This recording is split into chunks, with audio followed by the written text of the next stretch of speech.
2 விதமான சுரைக்காய் அடை எப்படி பண்ண சொல்லிட்டு இப்போ பார்க்கலாங்க.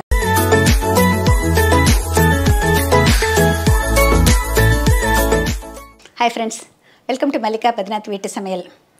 இன்றைக்கி ஒரு சம்மர் ஸ்பெஷல் பார்க்கலாங்க. சம்மர் அப்படின்னாலே நம்ம ஒரு வாட்டரி வெஜிடபிள், நீர் பதம் இருக்கிற காய்கறி யூஸ் பண்ணிட்டு என்னென்ன பண்ணலாம் அப்படின்னு யோசிப்போம். ஏன்னா அதில் இருக்கிற தாது உப்புக்கள் நம்ம உடல் உயர்வை மூலமாக வெளியேறிய தாது உப்புக்களை தக்க வைக்கிறதுக்கு ரொம்ப ஹெல்ப்ஃபுல்லாக இருக்கும். அது ஒரு நேச்சுரலான எந்த ஒரு காய், நீர்ப்பதம் இருக்கிற காய் இருந்தாலும் பரவாயில்ல.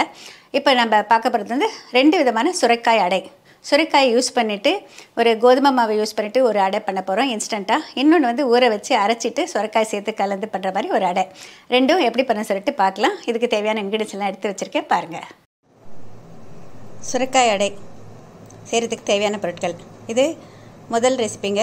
2 விதமான சுரைக்காய் அடை இன்றைக்கி செய்ய போகிறேன். இப்போ இதில் நான் எடுத்து வச்சுருக்கிற சாமான்கள்: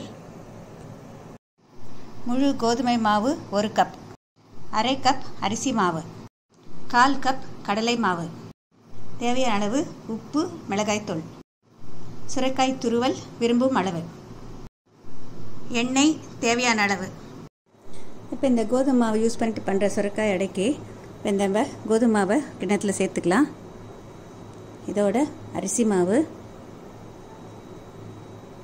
கடலை மாவு, தகுந்தளவு உப்பு, மிளகாய்த்தூள் இதெல்லாம் நல்லா சேர்த்து கலந்துடலாங்க. இப்போ இதில் மிளகாய்த்தூளுக்கு பதிலாக பச்சை மிளகாய் விழுது வேணால் சேர்க்கலாம், இல்லை இஞ்சி பச்சை மிளகாய் சேர்த்தும் அரைச்சி சேர்க்கலாம். இப்போ இதோட சுரைக்காய் துருவல் சேர்த்துக்கிறேன். பொதுவாக இதுக்கு தண்ணி சேர்த்து பிசைய மாட்டோங்க. இதுவே பிசைய பிசைய பிசைய கரெக்டான ஒரு கன்சிஸ்டன்சிக்கு வந்துடும். தேவைப்பட்டால் கொஞ்சமாக தெளித்து பிசைஞ்சிக்கலாம்.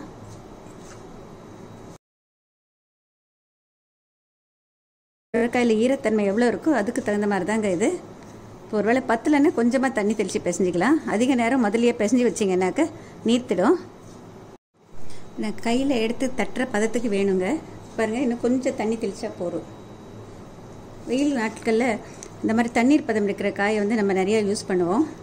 அந்த மாதிரி இந்த அடை செய்கிறதுக்கு நிறைய சுரைக்காய் சேர்த்து நம்ம பண்ணால் ரொம்ப நல்லாயிருக்கும். தேவையான தாது உப்புக்கடெல்லாம் இதில் சேரும். இந்த மாதிரி செய்கிறப்ப வெயில்னால நம்மளுக்கு தாகம் எடுக்கும். அது மட்டும் இல்லைங்க, உடம்புலேருந்து வியர்வை மூலமாக உப்புக்கள் எல்லாம் வெளியேறும் இல்லைங்களா. இந்த மாதிரி நீர்ப்பதம் இருக்கிற காய் யூஸ் பண்ணாக்க அந்த தேவையான தாது உப்புக்கள் நமக்கு கிடைக்கும். இப்போ இந்த மாவு பிசைஞ்சது பார்த்திங்கன்னா இந்த மாதிரி தளராக இருக்கணுங்க. சப்பாத்தி மாவாக இருக்கக்கூடாது. நம்ம கையில் எடுத்து சின்ன சின்னதாக தட்டுறதுக்கு சுலபமாக இருக்கணும். இது பிசைஞ்ச உடனே சுட்டணும், அப்போ தான் நல்லாயிருக்கும். இது எப்படி தட்டலான்னு சொல்லிட்டு பார்க்கலாங்க. இதை நான் வச்சுருக்கிறது சிலிக்கா ஷீட்டு. இதே வேணும்னு அவசியம் இல்லைங்க. நம்ம வாழை இலையில் தட்டலாம், இல்லைன்னா ஒரு திக்கு பிளாஸ்டிக் ஷீட் எடுத்துக்கோங்க, அதில் கூட தட்டலாம். இப்போ இதை இந்த மாதிரி சின்ன சின்னதாக தட்டுறேன். நேரடியாக கூட நம்ம தோசைக்கல்லில் தட்டலாம். இப்போ காமிக்கிறதுக்காக எப்படி எடுக்கிறேங்க. நேரடியாக தட்ட முடிஞ்சால் கையில் ஈரம் பண்ணிவிட்டு ஒவ்வொன்றா எடுத்து தட்டலாம் சின்ன சின்னதாக. ரொம்ப மெல்லிசாக பண்ண வேண்டாம், கொஞ்சம் கனமாக இருந்தால் தான் நல்லாயிருக்கும் அடை மாதிரி. டயபெட்டிஸ் இருக்கிறவங்களுக்கு அதிகமான நார்ச்சத்து சேரணும் அப்படின்னு நினைக்கிறப்போ இந்த மாதிரியெல்லாம் செஞ்சு தரலாம். இப்போ நம்ம இதை பண்ணுறப்ப கொஞ்சம் ஒரு கிண்ணத்தில் தண்ணி எடுத்துக்கோங்க. அதை தொட்டு தொட்டு இப்படி பண்ணிங்கன்னா நம்மளுக்கு பண்ணுறதுக்கு வரும். தோசைக்கல் நல்லா காஞ்சிடுச்சுங்க. இப்போ இது ஒவ்வொன்றா இதில் எடுத்து போடலாம்.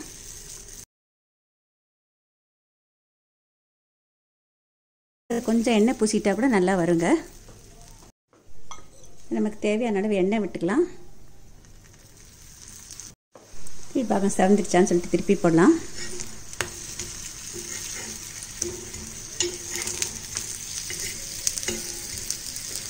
இந்த மாதிரி என்னென்ன வெஜிடபிள் போட்டு பண்ணலாம் அப்படின்னு சொல்லிட்டு நீங்கள் உங்களுக்கு தோணலாம். ரா பப்பையா இருக்குல்ல, பப்பாளி காய், அதை துருவிட்டு போடலாம், ரொம்ப நல்லாயிருக்கும். கேரட் துருவல் போடலாம், முட்டைக்கோஸ் துருவல் போடலாம், முள்ளங்கி துருவல் போடலாம். நம்மளுடைய விருப்பம் 2-3 கலந்து கூட போடலாங்க. இல்லை இந்த சம்மருக்கு ஏற்ற மாதிரி வேணும் அப்படின்னாக்கா அதுக்கு தகுந்த மாதிரி நீங்கள் செஞ்சுக்கலாம்.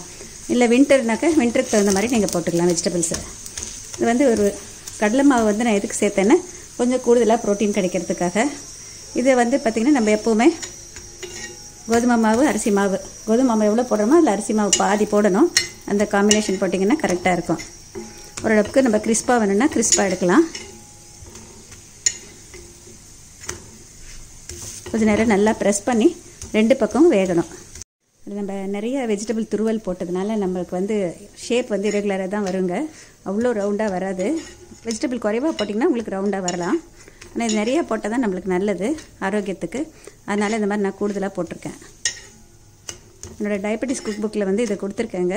அதில் வந்து சவ் யூஸ் பண்ணி கூட நம்ம பண்ணலாம். என்ன வெஜிடபிள் வேணால் போட்டுக்கலாம். எல்லாத்தையும் நல்லா ஃபைனாக துருவினீங்கன்னா இன்னும் நல்லாயிருக்கும். வேணால் யங்ஸ்டர்ஸுக்கு வேணாக்கா கொஞ்சம் சீஸ் துருவல் சேர்த்துக்கலாம், பன்னீர் துருவல் சேர்த்துக்கலாம். ஒரு இன்ஸ்டண்ட்டாக உடனடியாக பண்ணணும், அரைக்கிற வேலை இல்லை, நம்மளுக்கு வந்து டைம் இல்லை அப்படின்னாக்கா இந்த மாதிரி பண்ணலாம். ரொம்ப டேஸ்டியாக இருக்கும். இதில் வந்து உப்பு காரம் எல்லாம் போட்டுக்கனால அப்படியே சாப்பிடாங்க. ஏதாவது சட்னி தொக்கு அந்த மாதிரி ஏதாவது கொடுத்தா போதுமானது. மிக சுவையான இன்ஸ்டன்ட் சுரைக்காய் அடை தயார். 2வது வகை சுரைக்காய் அடை. இது எல்லா விதமான பருப்பு அரிசி எல்லாம் போட்டு அரைச்சி செய்கிறது. ஃபஸ்ட்டு செய்கிறது ஜஸ்ட் மிக்சிங் தான். இது வந்து ஜஸ்ட் அரைச்சி செய்கிறது. இதுக்கு என்னென்ன பொருட்கள் தேவைன்னு எடுத்து வச்சுருக்கேன், பார்க்கலாம்.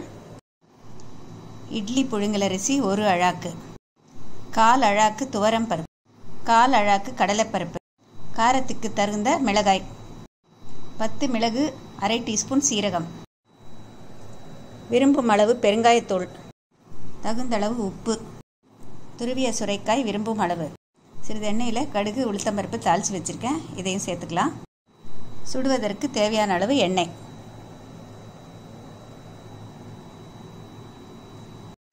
புழுங்கல் அரிசியோட துவரம்பருப்பு கடலைப்பருப்பு அதை சேர்த்து நல்லா கழுவிட்டு தண்ணி ஊற்றிட்டு ஊற வைக்கிறப்போ தேவையான அளவு மிளகாய் சேர்த்துட்டு நல்லா 2 மணி நேரம் ஊற வச்சுக்கணும். 1 மூடி தேங்காய் துருவியது, எண்ணெய் சுடுவதற்கு தேவைப்படும் அளவு. அரிசி பருப்பு ஊறியதும் தண்ணியை வடிச்சிட்டு அதோட தகுந்தளவு உப்பு, கொஞ்சம் மிளகு, சீரகம், தேங்காய் துருவல் எல்லாத்தையும் சேர்த்து முதல்ல அரிசி பருப்பு அரைச்ச பிறகு கடைசியாக இதை போட்டு ஒரு தடவை திருப்பி எடுத்துக்கணும். சுரைக்காயை வந்து நம்ம போட்டு கலக்கிறதுக்கு முன்னால் மாவு நல்லா அரைச்ச பிறகு ஒரு 4 மணி நேரம் அப்படியே வச்சுருங்க, அப்போ தான் நல்லாயிருக்கும். இப்போ நான் தேவையான அளவு இதில் கொஞ்சம் எடுத்துருக்கேங்க. மாவு அரைச்சி 4 மணி நேரம் ஆயிடுச்சு. இப்போ இதோட நம்ம விரும்புகிற அளவுக்கு சுரைக்காய் துருவல் போட்டுக்கலாம். இதோட கடுகுல இதோட எண்ணெயில் கடுகு உளுத்தம்பருப்பு தாளித்து வச்சுருக்கேன் இல்லையா, அதையும் சேர்த்துக்கலாம். நல்லா கலந்துடலாம். கலக்கிறப்ப கொஞ்சம் நல்லா கெட்டியாக இருக்கணுங்க. நம்ம கையில் எடுத்து தட்டுற மாதிரி இருக்கணும். இப்போ நம்ம சுரைக்காய் அடையாக தட்டலாம். இதை முதல்லையே கலந்து வச்சிட்டிங்கன்னா நீத்து போயிடும் மாவு. ஓரளவு கெட்டியாக இருந்து கையில் எடுத்து தட்டினா தான் நல்லாயிருக்கும். இது அரைச்சி வச்ச அடை மாவில் சுரைக்காய் கலந்தோம் இல்லைங்களா, இதிலேருந்து நம்ம கையில் ஈரம் எடுத்துக்கிட்டு இதில் வந்து நம்ம தட்டலாம். நம்ம எவ்வளோ மெல்லிசாக வேணும்னு சொல்லிட்டு அப்படி தட்டிக்கலாங்க. கொஞ்சம் அடைன்னா கொஞ்சம் கனமாக இருந்தால் தான் நல்லாயிருக்கும். சேர்க்கணுன்னாக்க இந்த மாதிரி பண்ணிக்கலாம்.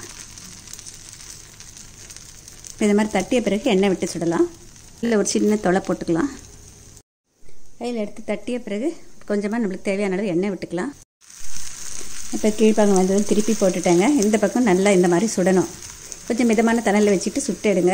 ஏன்னா இதில் போட்டிருக்கிற வெஜிடபிள் நல்லா வேகணும். ஏன்னா நம்ம பச்சையாக போட்டிருக்கோம். நீங்கள் வேணால் வதக்கி கூட சேர்க்கலாங்க. பச்சையாக போட்டால் நம்மளுக்கு இன்னும் கொஞ்சம் உடம்புக்கு கூடுதலாக நல்லது. இப்போ இதை வந்து நல்லா வேகணும். கொஞ்சம் மீடியம் ஃப்ளேமில் வச்சுட்டு 2 பக்கம் நல்லா செவக்கிற மாதிரி எடுங்க. சாஃப்டாக தான் இருக்கும் இது. இந்த நடையும் நல்லா ரெடி ஆகிடுச்சிங்க. செவந்துருச்சு பாருங்கள். நல்லா டேஸ்டியாக இருக்கும். ட்ரை பண்ணி பாருங்கள். இப்போ இதை சர்வ் பண்ணிடலாம். இப்போ நான் இதை ஃபஸ்ட்டு செஞ்ச சுரைக்காய் அடை கோதுமை மாவு போட்டது. இது அரைச்சி செஞ்ச சுரைக்காய் அடை. இதுக்கு வந்து நான் வெங்காயம் தொக்கு வச்சுருக்கேங்க. நம்ம எந்த தொக்கு வேணாலும் வச்சு சாப்பிட்லாம். இல்லை வெங்காய சட்னியோ இல்லை வெறும் சட்னியோ எது வேணால் போடலாம். இல்லை உப்பு காரம் எல்லாம் போட்டிருக்கிறதுனால நீங்கள் என்ன வேணால் தொட்டுக்கிறது கொடுக்கலாம். அப்படியே சாப்பிட்டாலும் ரொம்ப நல்லாயிருக்கும். நான் எழுதிய சமையல் கலை புத்தகங்களில் உங்களுக்கு ஏதாவது புத்தகம் வேணும் அப்படின்னு நினச்சிங்கன்னாக்க டிஸ்கிரிப்ஷனில் ஒரு வாட்ஸ்அப் ஃபோன் நம்பர் கொடுக்குறேங்க. அந்த நம்பருக்கு நீங்கள் வாட்ஸ்அப் மூலமாக தொடர்பு கொண்டீங்கன்னாக்க உங்களுக்கு புக்கு லிஸ்ட் அனுப்புவோம். அதன்படி நீங்கள் என்ன புக்ஸ் வேணும்னு செலக்ட் பண்ணிவிட்டு எங்களுக்கு மெசேஜ் அனுப்பிச்சிங்கனாக்க எவ்வளோ ஆகும்னு சொல்லிவிட்டு நாங்கள் அந்த ரேட் எவ்வளோன்னு சொல்லிட்டு போடுறாங்க. அதை நீங்கள் ஜிபே பண்ணிங்கன்னாக்க நாங்கள் கொடுக்குற நம்பருக்கு உங்களுக்கு புத்தகத்தை நாங்கள் போஸ்ட்டில் உங்கள் வீட்டுக்கே அனுப்புகிறோம். ஆங்கிலத்தில் இருக்குது, தமிழில் இருக்குது, தெலுங்குல இருக்குது, கன்னடாவில் இருக்குது. ஒரே ஒரு லஞ்ச் புக் மட்டும் ஹிந்தியில் இருக்குங்க. உங்களுக்கு எது வேணுமோ நீங்கள் அந்த லிஸ்ட்டை பார்த்துட்டு செலக்ட் பண்ணலாம். பல்காக புக் வேணும் அப்படின்னு நினச்சிங்கனாக்கா அதுக்கு வேறு ரேட் இருக்குங்க. யாராவது வந்து பிஸ்னஸ் பண்ணுறதுக்கு விருப்பப்பட்டவங்க இருந்தீங்கன்னாக்கா நீங்கள் கூட வந்து அந்த வாட்ஸ்அப் நம்பருக்கு தொடர்பு கொள்ளலாம். பிரதீப் என்டர்பிரைசஸ் அப்படிங்கிறது எங்களுடைய ஆஃபீஸு. அந்த அட்ரஸும் அதில் போடுறேன். நீங்கள் ஃபோன் மூலமாகவும் தொடர்பு கொள்ளலாம், இல்லைன்னா போஸ்ட் மூலமாகவும் எங்களுக்கு அனுப்பலாம். எப்போதும் போல் உங்களுக்கு என்ன வேணும்னு சொல்லிட்டு தெளிவாக சொல்லிட்டீங்கன்னாக்கா நாங்கள் அனுப்புறதுக்கு ரொம்ப ஈஸியாக இருக்கும். தேங்க்யூ.